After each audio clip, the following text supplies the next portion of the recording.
સમગ્ર સુરત શહેરમાં હાલમાં ટ્રાફિક માટેની વિશેષ ડ્રાઈવ ચાલી રહી છે। ત્યારે સુરત શહેરમાં આજે લાલ દરવાજા વિસ્તારમાં નો પાર્કિંગમાં પાર્ક કરેલા વાહનો પર તવાઈ આજરોજ 35 થી વધુ ટીમો બનાવીને ડ્રાઈવ ચલાવવામાં આવી। 1500 થી વધુ નો પાર્કિંગમાં પાર્ક કરેલા વાહનોને લોક મારવાની કાર્યવાહી કરવામાં આવી। પોલીસ દ્વારા દરેક વાહનો જે નો પાર્કમાં હતા તેને લોક માર્યા। આગામી સમયમાં આ ડ્રાઈવ વધુ તેજ બનાવવામાં આવશે। નમસ્કાર દોસ્તો, વિડીયોમાં ફરી એક વખત તમારું સ્વાગત છે। આજે તો ભાઈ સુરતની અંદર સપાટા બોલાવી દીધા હો ભાઈ। વરસાદની વાત નથી કરતો, વરસાદની બિલકુલ વાત નથી કરતો।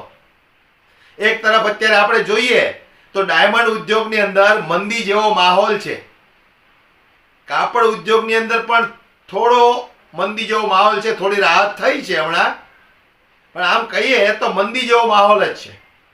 ત્યારે પોલીસ તંત્રને કંઈક એવું લાગે છે કે લોકોના ખિસ્સામાં અઢળક રૂપિયાઓ પડ્યા છે, લાવને આપણે આવું કામ કરીએ।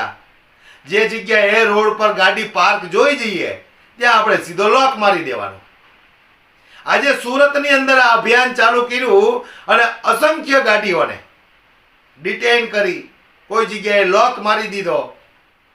કામ ખૂબ સરસ છે, અમે તમને સેલ્યુટ કરીએ છીએ આ કામને લઈને, પણ મારો કહેવાનો મતલબ એ છે કે આ કામ તમને અચાનક કરવાનું કોણે કીધું? ઉપરથી ઓર્ડર છે? જો કદાચ આ કામ કરવાનો ઉપરથી ઓર્ડર હોય તો મારે પોલીસ તંત્રને એટલું પૂછવું છે કે તમે ક્યારે ઉપરી અધિકારીઓને, નેતાઓને આવા સવાલ કરો છો કે કોઈ અપરાધી કોઈ અપરાધ કરે છે એને પકડવા માટે નેતાઓ આટલો બધો તાબડતોબ ઓર્ડર કેમ નથી મારતા? કોઈ બુટલેગરો પકડાય છે તો એમને પકડવા માટે અમને તાત્કાલિક ઓર્ડર કેમ નથી આપતા? કોઈ બળાત્કારી પકડાય છે તો ઇન્સ્ટન્ટ એને પકડીને લઈને આવો ઓર્ડર કેમ નથી આપતા? આજે જનતા અત્યારે મંદીના માહોલ વચ્ચે દિવસો પસાર કરી રહી છે, ત્યારે ગાડીઓને તમે લોક કરી અને એમની પાસેથી 500, 1000, 1500 રૂપિયા જેવી રકમ વસૂલ કરવાની જે ગણતરી છે તમારી, નો ડાઉટ હું ફરી એક વખત કહું છું કે તમે જે કામ કરો છો એ સારું છે ટ્રાફિક કંટ્રોલ માટે, અને જે તે જગ્યાએ ગાડીઓ પડી હોય તો એને ડિટેન કરો, એ તમારી ફરજમાં છે। અમે એમાં કોઈ તમને રોકટોક નથી કરતા, પણ મારો કહેવાનો મતલબ, મારો કહેવાનો તાત્પર્ય એ છે કે સમગ્ર ગુજરાતની અંદર આ ગાડીઓ જેટલી રસ્તાઓ પર નડે છે ને એના કરતાં વધારે આ લુખ્ખા તત્વો, આવારા તત્વો, બળાત્કારીઓ, બુટલેગરો, ચરસ, ડ્રગ્સ, અફીણ વેચનારાઓ, યુવા ધનને બરબાદ કરનારાઓ, છાસવારે જ્યાં હોય ને આ કિસ્સાઓ સામે આવે છે। તો આ પોલીસ તંત્ર આ લોકોને પકડવામાં આટલું બધું સાબદું કેમ નથી થતું? ઘણી બધી વખત આપણને વિચાર આવે કે ન્યૂઝપેપરમાં હેડલાઇન્સમાં આપ્યું હોય છતાં આ નેતાઓ આ પોલીસ વાળાને કેમ ઓર્ડર નથી આપતા? કદાચ મને એવું લાગે છે કે આજે જે અભિયાન ઉપાડ્યું છે હજુ થોડા દિવસ ચાલવાનું છે, એટલે હું દરેક લોકોને એ પણ વિનંતી કરું છું કે પોતાની ગાડી વ્યવસ્થિત પાર્ક કરજો, નહીતર ગમે ત્યારે લોક લાગી જશે, ક્રાઇમ વાળા આવીને ઉચકાવી જશે તો 500-1000 રૂપિયાનો દંડ ભોગવવો પડશે। અને આપણે પણ થોડો સાથ સહકાર દેવો જોઈએ, આપણી ફરજમાં છે। પરંતુ મારે સરકારને પૂછવું છે, હમણાં જે કિસ્સાઓ સામે આવ્યા બળાત્કારના, એ બળાત્કારીઓ લગભગ ભારતીય જનતા પાર્ટી સાથે જોડાયેલા છે, તો એ બળાત્કારીઓને તાત્કાલિક ધોરણે પકડી અને આકરામાં આકરી સજા ફટકારે પોલીસ તંત્ર, એવું આ નેતાઓ કેમ ઓર્ડર નથી કરતા? આ તો રસ્તા પર તમે ગાડી મૂકી છે કે જાણે એવું લાગે કે આપણને કોઈ સળગતો બોમ્બ મૂકી દીધો છે, 500-1000 રૂપિયા દંડ ભરવો પડશે, ફટાફટ આવી અને એમને લોક મારી જવાનો। આ એક જ કામ એવું છે કે જે ગુજરાતની અંદર તાબડતોબ થાય છે, ગાડી મૂકી નથી કે 10 સેકન્ડમાં ઉપડી નથી। એટલે આવી રીતે જો બીજા પણ કામ કરો તો ગુજરાતની અંદર ઘણા બધા સુધારાઓ થઈ શકે એમ છે। આ લુખ્ખા તત્વો છે, આવારા તત્વો છે, એ સીધા દોર જેવા થઈ શકે એમ છે।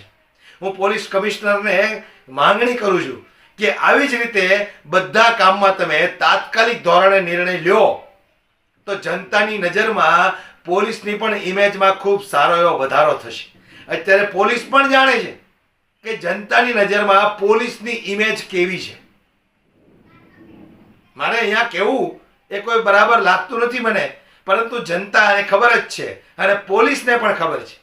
અને આ પોલીસની ઇમેજ વધારે પડતી ખરાબ કરવા પાછળ આ નેતાઓનો હાથ વધારે છે.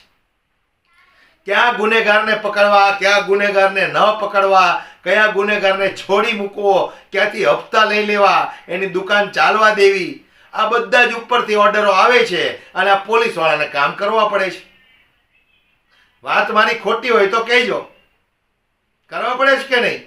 બાકી પોલીસવાળા ખુદ જાણે છે કે આ વસ્તુ ખોટી છે, છતાં અમારે ઉપરથી ઓર્ડર આવે એટલે કરવું પડે છે. મારા તો એક બે મિત્ર પોલીસવાળા છે, એ ખુદ મને ફોનમાં ક્યારેક એવી વાત કરતા હોય છે, હું નામ તો ના લઈ શકું એ લોકોનું, કે ભાઈ અમારે પણ આ રસ્તા ઉપર ઊભા રહીને હપ્તા ઉઘરાવવા પડે. ગાડીઓ વાળા પાસેથી, આ ટ્રાન્સપોર્ટની ગાડીઓ જે જતી હોય ને એની પાસેથી હપ્તા લેવા પડે. એ અમને પણ નથી ગમતું, પણ આ ઉપરથી ઓર્ડર આવે છે એટલે અમારે લેવા પડે છે ભાઈ. અમે પણ જાણીએ કે આ ટ્રાન્સપોર્ટની ગાડીઓ ચાલતી હોય, કઈ કરોડો રૂપિયા મહિને ન કમાતા હોય, પણ અમને ઉપરથી ઓર્ડર આવે એટલે અમારે કરવું પડે છે, ન છૂટકે કરવું પડે છે.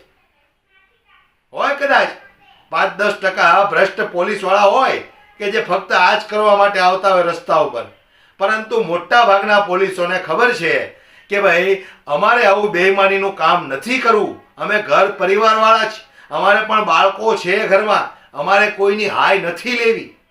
આવું મોટા ભાગના પોલીસવાળા વિચારે છે, પણ ઉપરી અધિકારીઓ એમને પ્રેશરાઇઝ કરે એટલે ન છૂટકે પોલીસવાળાને આવા કામો કરવા પડે છે.